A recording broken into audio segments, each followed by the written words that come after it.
Hi, biological oxidation சாப்டர்ல இதுக்கு முன்னாடி நம்ம பேசிக் இன்ட்ரோடக்ஷன், அதுல ரொம்ப முக்கியமான இடிசினா என்ன, அதுல இருக்கக்கூடிய காம்பனன்ட்ஸ் என்னென்ன, அதை இனிபிட் பண்ணா என்னென்ன நடக்கும், அதை இனிபிட் பண்ணக்கூடிய சப்ஸ்டன்ஸ் என்னென்ன, முக்கியமா அதுல இருக்கக்கூடிய சைனைடு சப்ஸ்டன்ஸ் வந்து எப்படி இனிபிட் பண்ணுது, அது எப்படி பாய்சனஸ் சப்ஸ்டன்ஸா மாறுது, அதுக்கு என்ன ட்ரீட்மெண்ட் அப்படிங்கிறது எல்லாமே பார்த்தோம்.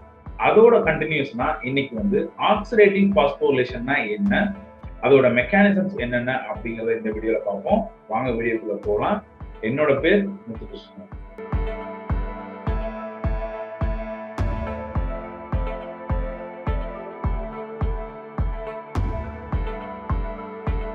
ஸோ நான் ஏற்கனவே சொன்ன மாதிரி பயாலஜிக்கல் ஆக்சிடேஷன் வந்து நம்ம இந்த ஃபர்ஸ்ட் 4-5 விஷயங்கள் எல்லாமே நம்ம பார்த்துட்டோம். இன்ட்ரோடக்ஷன், ரிடாக்ஷன் பொட்டன்ஷியல், அதுக்கப்புறம் என்சைம்ஸ் இன்வால்வ் ஆகுது, இடிசினா என்ன, அதோட காம்பனன்ட்ஸ் என்ன, அதை இனிபிட் பண்ணக்கூடியது என்னென்ன அப்படிங்கிறது எல்லாமே பார்த்துட்டோம். ஸோ இது எல்லாமே பார்த்துட்டு இதோட கண்டினியூஸா என்ன நடக்கும், இடிசி வரையும் எலக்ட்ரான் டிரான்ஸ்போர்ட் ஆயிடுச்சு, அதுக்கப்புறம் வந்து என்ன நடக்கும் பார்த்தீங்கன்னா இந்த ப்ராசஸ் தான். என்ன ப்ராசஸ்? ஆக்சிடேட்டிவ் பாஸ்போரிலேஷன் அப்படின்னு சொல்லக்கூடிய ப்ராசஸ். ஸோ அதுக்குள்ள நம்ம போகலாம். So oxidative phosphorylation. ஸோ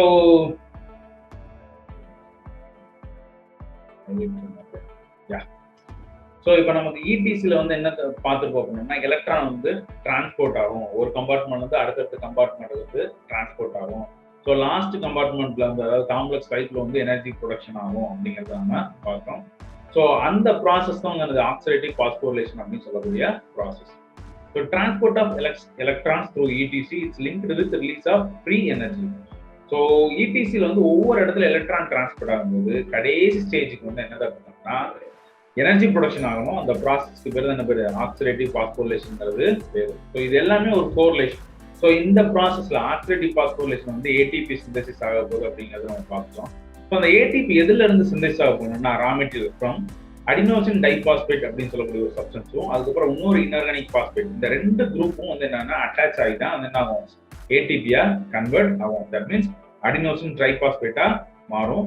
இந்த ப்ராசஸ்க்கு பேர் தான் என்ன பேர்? ஆக்சிடேட்டிவ் பாஸ்போரிலேஷன் அப்படின்னு பேர். ஸோ இது என்ன நடக்கும்? நம்ம ஆல்ரெடி சொன்ன மாதிரி இடிசியில் வந்து காம்ப்ளெக்ஸ் 5ல வந்து என்ன நடக்கும் பிகாஸ் அந்த காம்ப்ளெக்ஸ் 5ல தான் வந்து இதுக்கு தேவையான ரெஸ்பான்சிபிளான என்சைம்ஸ் இருக்கு. அது என்னென்ன அப்படிங்கிறது நம்ம நெக்ஸ்ட் ஸ்லைட்ல பார்க்கலாம். ஸோ இதான் அந்த காம்ப்ளெக்ஸ். நம்ம இடிசியில் இருக்கக்கூடிய மொத்த காம்ப்ளெக்ஸ் வந்து இதான் பார்த்துருக்கோம். ஸோ 5 காம்ப்ளெக்ஸ் இருக்கும்.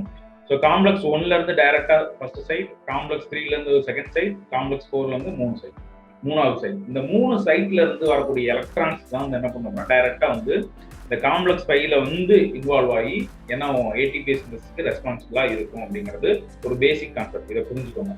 ஸோ மொத்த இடிசியில் 1, 3, 4 இந்த 3 இடத்துல இருந்து வரக்கூடிய எலக்ட்ரான் வந்து தான் 5க்குள்ள இன்வால்வ் ஆகி, தட் மீன்ஸ் காம்ப்ளெக்ஸ் 5க்குள்ள போகும். அங்க வச்சுதான் என்ன ஏடிபி சிந்தசிஸ் ஆகும் அப்படிங்கிறது நம்ம இந்த கான்செப்ட்ல புரிஞ்சுக்கோம். ஸோ இப்போ எக்ஸாக்டா அது எப்படி சிந்தசிஸ் ஆகுது அப்படின்னு போறதுக்கு முன்னாடி ஒரு பேசிக் கான்செப்ட் இருக்கு. தட் மீன்ஸ் பிஓ ரேஷியோ அப்படின்னு சொல்லக்கூடிய ஒரு கான்செப்ட். ஸோ இந்த பிஓ ரேஷியோங்கிறது என்ன பண்ணணும்னா, சிம்பிளா சொல்லணும் அப்படின்னா, ஆக்சிஜன் மாலிகுலை கன்ஸ்ட்ரக்ஷன் பண்ணி எத்தனை நம்பர் ஆஃப் இன்ஆர்கானிக் பாஸ்பேட் வந்து ஏடிபி ஜெனரேஷனுக்கு யூட்டிலைஸ் ஆகுது அப்படிங்கிறதுக்கான ஒரு ரேஷியோ தான் வந்து என்னது? இந்த பிஓ ரேஷியோ. அதாவது ஆக்சிஜன் மாலிகுலை கன்சியூம் பண்ணி இன்ஆர்கானிக் பாஸ்பேட்ஸ் எத்தனை நம்பர் ஆஃப் இன்ஆர்கானிக் பாஸ்பேட்ஸ் வந்து இந்த ஏடிபி ஜெனரேஷனுக்கு வந்து யூட்டிலைஸ் ஆகுது அப்படிங்கிறதுக்கான ஒரு சின்ன நியூமெரிக்கல் டேட்டா தான் வந்து என்னது? பிஓ ரேஷியோ அப்படிங்கிறது. ஸோ இயர்லியரா வந்து பிஓ ரேஷியோ வந்து என்ஏடிஎஸ், அதாவது காம்ப்ளெக்ஸ் 1ல இருந்து ஸ்டார்ட் ஆச்சுன்னா 3னும், எஃப்ஏடிஎஸ்ல இருந்து ஸ்டார்ட் ஆச்சுன்னா 2 அப்படிங்கிற மாதிரி பிலீவ் பண்ணிக்கலாம். நான் ஏன் பண்ணோம்னா, ஸோ ஒவ்வொரு ஸ்டெப்ல இருந்தும், அதாவது காம்ப்ளெக்ஸ் 1 அண்ட் காம்ப்ளெக்ஸ் 3 and 4 ஒவ்வொரு இடத்துல இருந்து ஒரு ப்ரொடக்ஷன் நடக்கும்போது, எலக்ட்ரான் டிரான்ஸ்போர்ட் நடக்கும்போது, ஸோ 1ல இருந்து ஆரம்பிச்சுன்னா என்ஏடிஎஸ்ல இருந்து ஆரம்பிச்சுன்னா 3 இடம், ஸோ அப்போ 3, எஃப்ஏடிஎஸ்ல இருந்து ஆரம்பிச்சுன்னா 2 இடம், ஸோ அப்போ 2 அப்படிங்கிற கான்செப்ட்ல பிலீவ் பண்ணிருக்கோம். பட் இந்த கான்செப்ட் வந்து தப்பு அப்படின்னு சொல்லி ரீசெண்டா வெளிவந்த ஸ்டடிஸ் எல்லாமே என்ன பண்ணிச்சு, தப்புன்னு ப்ரூவ் பண்ணிடுச்சு. ஸோ இப்போ இதுல இருந்து வரக்கூடிய கான்செப்ட் என்ன பண்ணணும்னா, ரீசெண்ட் ஸ்டடிஸ் வந்து என்ன சொல்றாங்க அப்படின்னா,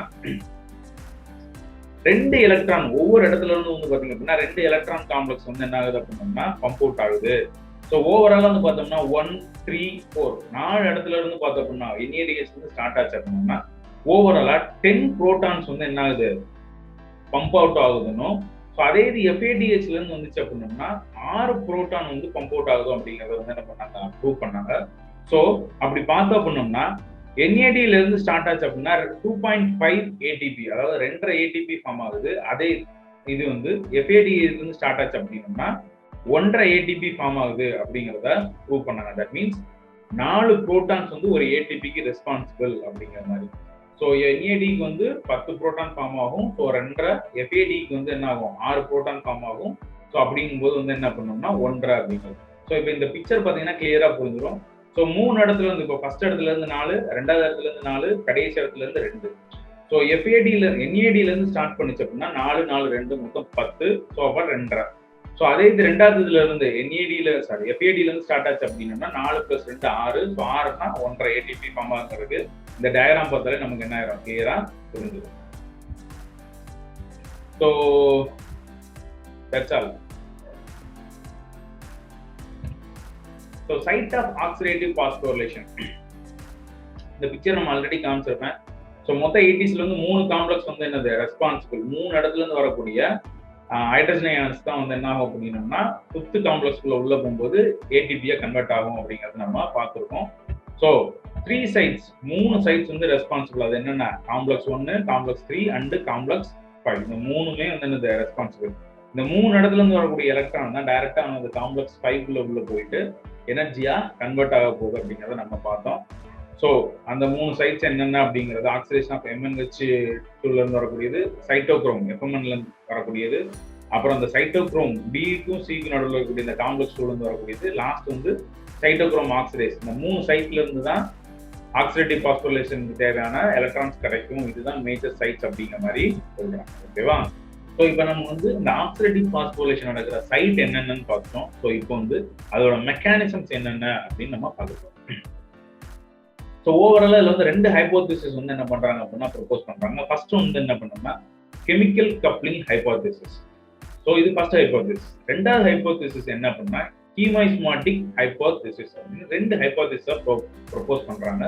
ஸோ நம்ம ஒவ்வொன்றா பார்க்கலாம். So first hypothesis chemical coupling hypothesis. So இந்த ஹைபோதிசிஸ் வந்து ஃபர்ஸ்ட் வந்து ப்ரொபோஸ் பண்ணது யார் அப்படின்னா எட்வர்ட் ஸ்லாட்டர் அப்படிங்கிறவர் வந்து 1953 வந்து ப்ரொபோஸ் பண்றாரு. அவர் என்ன சொல்றாரு அப்படின்னா, ஸோ இந்த ஆக்சிடேட்டிவ் பாஸ்போரிலேஷனுக்கு ரெஸ்பான்சிபிளானது என்ன பண்ணணும்னா, ஒவ்வொரு மெட்டபாலிசம் நடக்கும் போதும், இந்த EDC வந்து ஒவ்வொரு மெட்டபாலிசம் நடக்கும் போதும் ஹை எனர்ஜி காம்பவுண்ட்ஸ், அதுவும் பர்டிகுலரா வந்து பாஸ்போரிலேட்டட் ஹை எனர்ஜி இன்டர்மீடியேட் வந்து என்ன ஆகுது, ஃபார்ம் ஆகுது. அதாவது இப்போ உதாரணத்துக்கு ஒரு மெட்டபாலிசம் நடக்குதுன்னா அந்த மெட்டபாலிசத்துக்கு நடுவுல இருக்கக்கூடியதுலேயே வந்து என்னன்னா high energy phosphorylated intermediate form ஆகுது. அதுதான் வந்து என்னது ATP சிந்தசிஸ்க்கு ரெஸ்பான்சிபிள் அப்படிங்கிற மாதிரி ஒரு ஹைபோதிசிஸை வந்து என்ன பண்றாரு, ப்ரொபோஸ் பண்றாரு. தட் மீன்ஸ் ஒவ்வொரு சைக்கிளும், இப்போ உதாரணத்துக்கு கிளைகாலிசிஸோ இல்லை TC சைக்கிள் எடுத்துக்கிட்டோம் அப்படின்னா ஒவ்வொரு சைக்கிளையும் இந்த ATP ஜெனரேஷன் எதை வச்சு அவர் நடக்குது அப்படிங்கிறாருன்னா இன்டர்மீடியேட் ஸ்டெப்லயே வந்து பாத்தீங்கன்னா ஹை எனர்ஜி இன்டர்மீடியேட் ஃபார்ம் ஆகுது. அதுதான் வந்து ATP சிந்தசிஸ் அப்படின்னு சொல்றாப்புல. ஸோ இந்த ஹைபோதிசிஸ் வந்து பாத்தீங்க அப்படின்னா it's a failure hypothesis because lack of experimental evidence. ஏன் அப்படின்னா இப்போ ஓவராலா இப்போ நடக்கக்கூடிய மெட்டபாலிக் பாத்வேல வந்து அவங்க சொல்றது என்னன்னா ஒரு இன்டர்மீடியேட் பாத்வேல வந்து நடுவுலேயே வந்து பாத்தீங்கன்னா ஹை எனர்ஜி இன்டர்மீடியேட் ஃபார்ம் ஆகும், அதுல இருந்தா ATP சிந்தசிஸ் ஆகும்னு சொன்னாங்க. பட் ஆனா எந்த ஒரு காம்பவுண்டையும் அவங்க சொல்ற மாதிரி ஹை எனர்ஜி இன்டர்மீடியேட் காம்பவுண்டை இதுவரை என்ன பண்ணல, ஐசோலேட் பண்ணவே முடியல. ஸோ அதனாலேயே என்ன பண்ண இந்த ஹைபோதிசிஸ் வந்து ஒரு ஃபெயிலியரான மாடல். ஸோ அப்ப 2வது மாடல் தான் வந்து என்னது சக்சஸ்ஃபுல் மாடல். அது என்ன மாடல் அப்படின்னா ஹீமாஸ்மாட்டிக் ஹைபோதிசிஸ். இந்த ஹைபோதிசிஸ் வந்து யார் ப்ரொபோஸ் பண்ணாங்கன்னா பீட்டர் மிச்சல் அப்படிங்கிறது வந்து 1961 வந்து என்ன பண்றாரு, ப்ரொபோஸ் பண்றாரு. இதுதான் வந்து வைட்லி அக்செப்டபிள் மாடல். ஸோ இவர் என்ன சொல்றாரு அப்படின்னா ETCல வந்து எலக்ட்ரான் டிரான்ஸ்போர்ட் ஆகுதுல்ல, so the transport of electron through respiratory chains is effectively utilised for producing of ATP. ETCல வந்து எவ்வளவு எலக்ட்ரான் ஃப்ளோ ஆகுதோ அதுக்கு தகுந்த மாதிரி தான் ATP சிந்தசிஸ் ஆகும் அப்படிங்கறத தான் என்ன பண்றாரு இவரு ப்ரொபோஸ் பண்றாரு. அதோட வந்து ATP வந்து தன்னால ஃபார்ம் ஆகிறது கிடையாது, அதுக்கு தேவையான ரா மெட்டீரியல் ADPயும் இன்ஆர்கானிக் பாஸ்பேட்டையும் யூட்டிலைஸ் பண்ணி தான் வந்து என்ன ஆகுது, ஃபார்ம் ஆகுது அப்படிங்கிறத ப்ரொபோஸ் பண்றாரு. ஸோ இது கிட்டத்தட்ட எப்படி பண்ணோம்னா வைல்ட் அக்செப்டபிள் மாடல். இதுக்கு என்ன கான்செப்ட் சொல்றாங்க அப்படின்னா புரோட்டான் கிரேடியன்ட் மெக்கானிக்ஸ்.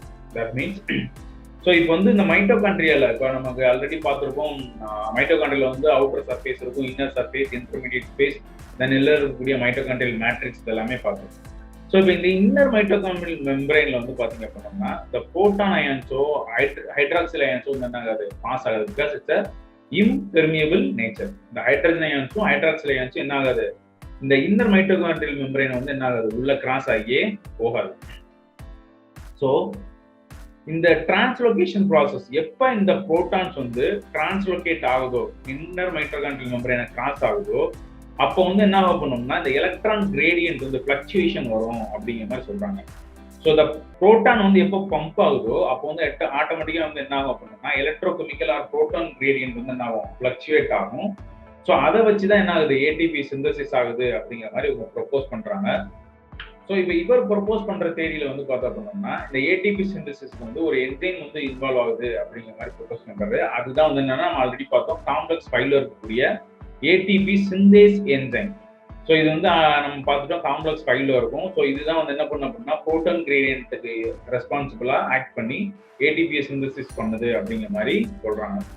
ஸோ இந்த ஹீமோஸ்மேட்டிக் ஹைப்போதிசிஸை ப்ரூவ் பண்ண மாதிரி இருக்கக்கூடிய இன்னும் கொஞ்சம் எவிடன்ஸ் என்னன்னு பார்த்தீங்கன்னா இந்த ஏடிபி வந்து சும்மா ஃபார்ம் ஆகுது இல்லை, எலக்ட்ரான் கிரேடியன்ட் அதாவது ஹைட்ரஜன்ஸை வச்சு தான் ஃபார்ம் ஆகுது அப்படிங்கிறத ஃபர்ஸ்ட் ப்ரொபோஸ் பண்றாங்க. அடுத்து வந்து காம்ப்ளெக்ஸ் ஃபைவ்ல இருக்கக்கூடிய அந்த என்சைம் ஏடிபி சிந்தேஸ்ங்கிற என்சைம் தான் வந்து இந்த ரியாக்ஷனை வந்து கேரி அவுட் பண்ணுது. அதுக்கு வந்து ரா மெட்டீரியல வந்து ஏடிபியும் பாஸ்போரைட் இன்ஆர்என்ஏ பாஸ்பேட்டையும் எடுத்துக்கிட்டு அது வந்து என்ன ஆகுது, ஏடிபியா ஃபார்ம் ஆகுது அப்படிங்கிற மாதிரி ப்ரூவ் பண்றாங்க. ஸோ கிட்டத்தட்ட அது வந்து என்ன அப்படின்னு பாத்தீங்க அப்படின்னா இப்போ வந்து இன்னர் மைட்டோகாண்ட்ரியல் மெம்பரைன் ஸ்பேஸ்ல இருக்கக்கூடிய அந்த ஹைட்ரஜன் அயன்ஸ்லாம் திருப்பி வந்து மைட்டோகாண்ட்ரியல் மேட்ரிக்ஸ்க்குள்ள இந்த என்சைம் மூலமா என்னது ஏடிபி சிந்தேஸ் வழியா உள்ள போகும். அப்படி உள்ள போகும்போது தான் வந்து என்ன அப்படின்னா ஏடிபி சிந்தசிஸ் ஆகுது அப்படிங்கிற மாதிரி ப்ரொபோஸ் பண்றாங்க. அந்த ப்ரொபோசலை வந்து அக்செப்ட் பண்ற மாதிரி ஒரு மாடலையும் என்ன பண்றாங்க, டெவலப் பண்ணி ப்ரூவ் பண்றாங்க. இப்போ இங்க பாருங்க இதான் mitochondria. So mitochondrial outer membrane இருக்கு, தென் இன்னர் மைட்டோகாண்ட்ரியல் மெம்பரைன் இருக்கு. ஸோ ரெண்டுக்கு நடுவில் இருக்கக்கூடிய இன்டர் மெம்பரைன் ஸ்பேஸ், உள்ள இருக்கக்கூடிய மேட்ரிக்ஸ். ஸோ இப்போ இந்த இன்னர் மெம்பரைன் ஸ்பேஸ்ல இன்டர் மெம்பரைன் ஸ்பேஸ்ல தான் வந்து என்ன பண்ணா ஹைட்ரஜன்ஸ் அதிகமா இருக்கும்போது ஸோ அது வெளியில இருந்து இன்டர் மெம்பரைன் ஸ்பேஸ்ல இருந்து உள்ள எதுக்குள்ள மேட்ரிக்ஸ்க்குள்ள உள்ள போகும்போது தான் ஏடிபி சிந்தசிஸ் நடக்குது அப்படிங்கிற மாதிரி இந்த டயக்ராம் போட்டிருக்கு. ஸோ அதை ப்ரூவ் பண்ற மாதிரியே அதுக்கான டயக்ராம் எவிடன்ஸ் தான் வந்து என்ன இருக்கு, மாடல் வந்து இங்க இருக்கு. ஸோ நான் ஆல்ரெடி சொன்ன மாதிரி இடிஸ்ல வந்து 3 காம்ப்ளெக்ஸ், அதாவது first complex, third complex, fourth complex, இந்த 3 காம்ப்ளெக்ஸ்ல இருந்தும் எலக்ட்ரான்ஸ் வந்து வருது அப்படிங்கிற மாதிரி நம்ம பார்த்தோம். ஸோ ஃபர்ஸ்ட் காம்ப்ளெக்ஸ்ல இருந்து 4 எலக்ட்ரான்ஸ், தென் தேர்ட் காம்ப்ளெக்ஸ்ல இருந்து 4, தென் ஃபோர்த் காம்ப்ளெக்ஸ்ல இருந்து 2. ஸோ மொத்தமா 10 ஹைட்ரஜன்ஸ் வந்து என்ன ஆகுது அப்படின்னா இந்த ஏடிபி சிந்தசிஸ்க்குள்ள உள்ள இன்வால்வ் ஆகும்போது it's going to produce 2.5 ATP. அதாவது 10 ஹைட்ரஜன்ஸ் இன்ட்ரோ வச்சுன்னா 2.5 ஏடிபி வந்து என்ன ஆகுது, சிந்தசிஸ் ஆகுது அப்படிங்கிற மாதிரி இந்த டயக்ராமேட்டிக் ரெப்ரசன்டேஷன் போட்டிருக்கு. ஸோ இதை அக்செப்ட் பண்ற மாதிரி ஒரு மாடல் இருக்கு. அதுதான் வந்து என்ன பண்ணணும்னா rotatory motor model for ATP generation. So கிட்டத்தட்ட 1961ல மிச்சல் ப்ரூவ் பண்ண அந்த கான்செப்ட் வந்து 1964ல வந்து போயர் அப்படிங்கிறவர் இந்த மாடலை ப்ரொபோஸ் பண்ணி அந்த ஹைப்போதிசிஸ் வந்து என்ன பண்றாரு, கன்ஃபார்ம் பண்றாரு. ஸோ அவர் சொல்ற ஹைப்போதிசிஸ் பேஸ்ட் அப்பான் அந்த ஹைப்போதிசிஸை வச்சு இவர் எப்படி இந்த மாடல் டெவலப் பண்ணியிருக்காரு அப்படின்னா ஸோ இந்த ஏடிபி சிந்தசிஸ்ல வந்து 2 பார்ட் இருக்கு, F0ன்னு ஒரு பார்ட், F1 அப்படிங்கிற ஒரு பார்ட், 2 பார்ட்டா பிரிக்கிறாங்க. ஸோ F0 அண்ட் F1 அப்படிங்கிற 2 பார்ட் சேர்ந்து ஒரு காம்ப்ளெக்ஸா இருக்கு. ஸோ இந்த F0ங்கிறது வந்து என்னது அப்படின்னு பார்த்தோம் அப்படின்னா இந்த காம்ப்ளெக்ஸ் வழியா தான் ஹைட்ரஜன்ஸ், இது வந்து C யூனிட் அப்படின்னு சொல்றோம். இது வந்து இன்னர் மைட்டோகாண்ட்ரியல் மெம்பரைன்ல இருக்கு. ஸோ இது வழியா ஹைட்ரஜன்ஸ் ஃப்ளோ ஆகும்போது தான் என்ன ஆகுது அப்படின்னா இந்த ஏடிபி ஃபார்ம் ஆகுது அப்படிங்கிறதுக்கான ஒரு ஃபர்ஸ்ட் காம்ப்ளெக்ஸா சொல்றாங்க F0. F1 காம்ப்ளெக்ஸ்ங்கிறது என்ன பண்ணோம்னா இந்த F0வோட அட்டாச் ஆகக்கூடிய இன்னொரு பகுதி தான் வந்து என்ன சொல்றோம் F1 காம்ப்ளெக்ஸ் அப்படின்னு சொல்றோம். இந்த F1ல என்ன இருக்கு அப்படின்னா 3 விதமான சப்யூனிட்ஸ் இருக்கு. இந்த சென்ட்ரலா ராடா இருக்கக்கூடிய காமா சப்யூனிட், தென் அதுக்கப்புறம் மிச்சம் இருக்கக்கூடிய 6 சப்யூனிட், அது என்னன்னா 3 alpha subunit and 3 beta subunit. So மொத்தம் இந்த 6 சப்யூனிட் ஆல்பா பீட்டா 6 சப்யூனிட்டும் சென்ட்ரல் ஆக்சிஸா இருக்கக்கூடிய காமா சப்யூனிட்ல வந்து என்ன இருக்கு, அட்டாச் ஆயிருக்கு அப்படிங்கிற மாதிரி சொல்றாங்க. ஸோ எப்பப்பெல்லாம் இந்த ஹைட்ரஜன்ஸ் இன்ஃப்ளோ ஆகுதோ அப்போ வந்து என்ன ஆகும் அப்படின்னா அந்த மேல இருக்கக்கூடிய F1 காம்ப்ளெக்ஸ் அப்படியே வந்து என்ன ஆகும், ஒரு ரொட்டேட்டரி மோட்டர் மாதிரி ரொட்டேட் ஆகும். ஸோ எவ்வளவு ஃபியூல் ஹைட்ரஜன்ஸ் ஃபியூல் உள்ள போகுதோ அதுக்கு தகுந்த மாதிரி ரொட்டேட்டரி மாடல் மேல இருக்கக்கூடிய அந்த F1 மாடல் வந்து என்ன ஆகுது, ரொட்டேட் ஆகுது.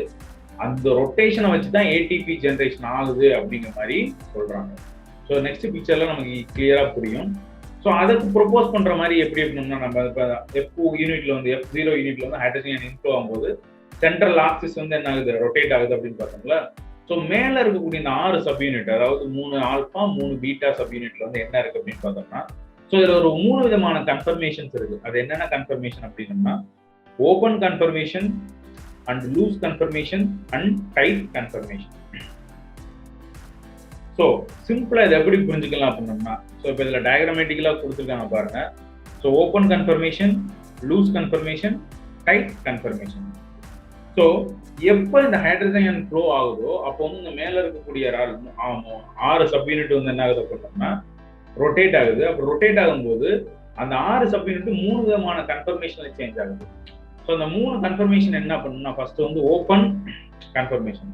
ஸோ இப்போ இந்த ஓப்பன் கன்ஃபர்மேஷன்ல இருந்து ஆரம்பிக்கணும், பட் ஆனால் நம்ம அதை எண்டா வச்சுக்கிறோம். ஓகேவா? ஸோ ஃபர்ஸ்ட் நம்ம ஆரம்பிக்கிறது லூஸ் கன்ஃபர்மேஷன்ல இருந்து ஆரம்பிக்கும். ஸோ கீழே ஹைட்ரஜன் ஃப்ளோ ஆகும்போது மேல இருக்கக்கூடிய 6 சப் யூனிட் ரொட்டேட் ஆகும். அப்போ வந்து வேற கன்ஃபர்மேஷன் 3 கன்ஃபர்மேஷன்ல வரும். அதுல வந்து ஃபர்ஸ்ட் வந்து லூஸ் கன்ஃபர்மேஷனா வச்சுக்கணும். ஸோ இப்போ அந்த லூஸ் கன்ஃபர்மேஷன் அப்போ என்ன ஆகும் பண்ணணும்னா, சிம்பிளா என்ன பண்ணிக்கோங்க பண்ணணும்னா, பாத் ஓப்பன் ஆகிற மாதிரி அமைச்சுக்கலாம் லூஸ். ஓகேவா?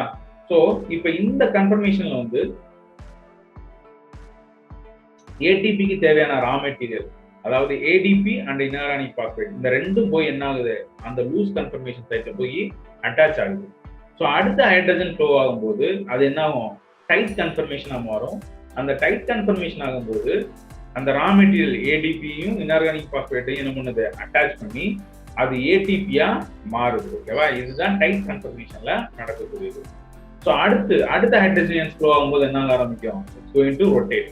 ஸோ அப்படி ரொட்டேட் ஆகும்போது ஓப்பன் கன்ஃபர்மேஷன் வரும். ஸோ ஆல்ரெடி ஃபார்ம் ஆன ஏடிபி வந்து ஓப்பன் ஆகி it's going to release. So ATP போய் லூஸ்ல வந்து பைண்ட் ஆகுது, டைட்ல வந்து ரெண்டு ஜாயின் ஆகி ஏடிபி ஃபார்ம் ஆகுது. அடுத்து வந்து ஓப்பன் கன்ஃபர்மேஷன்ல எனர்ஜி ரிலீஸ் ஆகுது. ஸோ இது எல்லாமே எதை டிபெண்ட் பண்ணியிருக்கு அப்படின்னா, எவ்வளவு ஹைட்ரஜன் அயான்ஸ் இன்ஃப்ளோ ஆகுது அப்படிங்கறது வந்து என்ன பண்ணுது, அதை டிபெண்ட் பண்ணி தான் இருக்கு. ஸோ அவங்க ஏற்கனவே ஹைப்போதீசிஸ் யாரு மிச்சல் 61ல சொன்ன ஹைப்போதீசிஸ் வந்து இவங்க வந்து என்ன பண்றாங்க, அப்படியே கன்ஃபார்ம் பண்றாங்க. அதாவது இபிசில எவ்வளவு ஹைட்ரஜன் இன்ஃப்ளோ ஆகுதோ அதுக்கு தகுந்த மாதிரி தான் என்ன ஆகும், ஏடிபி சிந்தசிஸ் ஆகும் அப்படிங்கிறத இந்த ரொட்டேட்டரி மோட்டார் மாடல் மூலமா என்ன பண்றாங்க, கன்ஃபார்ம் பண்றாங்க. ஸோ இந்த ஆக்சிடேட்டிவ் பாஸ்போரிலேஷன்ல இருக்கக்கூடிய முக்கியமான கான்செப்ட் வந்து என்ன பார்த்தீங்கன்னா, ஹீமோஸ்மெட்டிக் ஹைப்போதீசிஸ், தென் அதை ப்ரூவ் பண்றதுக்காக இருக்கக்கூடிய இந்த ரொட்டேட்டரி மோட்டார் மாடல். ஓகேவா? ஸோ இப்போ வந்து இந்த ஆக்சிடேட்டிவ் பாஸ்போரிலேஷன்ல வரக்கூடிய பிறவி குறைபாடு இன்ஹெரிட்டட் டிசார்டர்ஸ் வந்து என்னென்னவா இருக்கலாம் அப்படிங்கிறதுக்கான ஒரு இது. ஸோ நம்ம இதுவரையும் பார்த்தது எல்லாமே பார்த்தீங்கன்னா மைட்டோகாண்ட்ரியாக்குள்ள நடக்கக்கூடியது அப்படிங்கிறத நம்ம பார்த்துருக்கோம். ஸோ இந்த மைட்டோகாண்ட்ரியல் டிஎன்ஏ தான் வந்து என்னன்னா most vulnerable target for the mutation. DNA mutation, அதாவது நியூக்ளியர் டிஎன்ஏ மியூட்டேஷனை விட இந்த மைட்டோகாண்ட்ரியல் டிஎன்ஏ மியூட்டேஷன் வந்து 10 மடங்கு அதிகமாகிறதுக்கான வாய்ப்புகள் அதிகமாக இருக்கு. ஸோ அப்படி இந்த மைட்டோகாண்ட்ரியல் டிஎன்ஏ மியூட்டேஷன் ஆகும்போது ஆட்டோமேட்டிக்கா என்ன ஆயிரும் அப்படின்னா, இன்ஹெரிட்டட் டிசார்டர்ஸ், அதாவது இந்த ஆக்சிடேட்டிவ் பாஸ்போரிலேஷனுக்கு தேவையான என்சைம்ஸ் வந்து இல்லாதனால அது ஒரு இன்ஹெரிட்டட் டிசார்டர்ஸா வரலாம், வாய்ப்புகள் அதிகமா இருக்கு. ஸோ அதுக்கு பெஸ்ட் எக்ஸாம்பிள் இது கொடுத்துருக்காங்க, labours hereditary optic neuropathy. So இது வந்து மைட்டோகாண்ட்ரியல் டிஎன்ஏ மியூட்டேஷனால வரக்கூடிய ஒரு டிசார்டர். ஸோ இந்த டிசார்டருக்கு வந்து என்ன ஒரு கேரக்டரிஸ்டிக்ஸ் என்னன்னு பார்த்தோம்னா, it's loss of bilateral vision. எதனால பண்ணணும்னா, due to the neuro retinal regeneration, அதாவது ரெட்டினால இருந்து போகக்கூடிய நியூரான்ஸ் வந்து டீஜெனரேட் ஆகும்போது வரக்கூடிய ஒரு டிசார்டர் தான். ஸோ இது வந்து என்ன பண்ணோம்னா, இந்த மைட்டோகாண்ட்ரியல் டிஎன்ஏ மியூட்டேஷனால வரக்கூடியதுக்கான ஒரு பெஸ்ட் எக்ஸாம்பிள். ஸோ நெக்ஸ்ட் வீடியோவில் பயாலஜிக்கல் ஆக்சிடேஷன் கண்டினியூஷன் நம்ம என்னங்கிறது பார்க்கலாம். பாய்.